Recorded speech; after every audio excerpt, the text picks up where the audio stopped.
নিয়ে গিয়েছেন। বলুন না সুবহানাল্লাহ।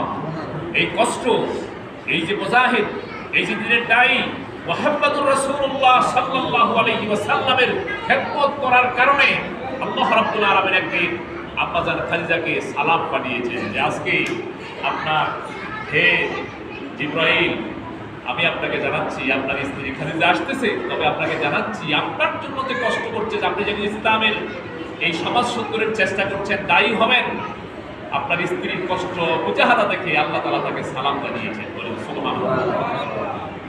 এজন্য যারা সমাজ সংস্কারে কাজ করতে চান, নিরিয়াতের পথে কাজ করতে চান, তাদেরকে সহযোগিতা করবেন। সহযোগিতা করলে কুদরত থেকে সাহায্য নাযিল করবেন কে? আল্লাহ। নবীজির উপর কোরআন নাযিল হওয়া শুরু হলো। নবীজি কোরআন দিয়ে সমাজ পরিবর্তনের জন্য কথা বললেন, দুনিয়ার মানুষদেরকে জানিয়ে দিলেন আল্লাহ তাআলা বললেন, হে নবী, আপনি আপনার সমস্ত কওমের কাছে আপনি জানিয়ে দেন যে আল্লাহর পক্ষ থেকে বিধান নাযিল হচ্ছে, আপনি আল্লাহর রাসূল। সুবহানাল্লাহ। যখন এই দাওয়াত কবে শুরু করলো, তখন মক্কার লোকেরা নবীজিকে আর মানতে পারে নাই। কারণ নবীজি কোরআন দিয়ে যখন শুরু করলেন যে তোমরা এক রবের কথা বলবো, তাওহীদ, রিসালাত, আখিরাত,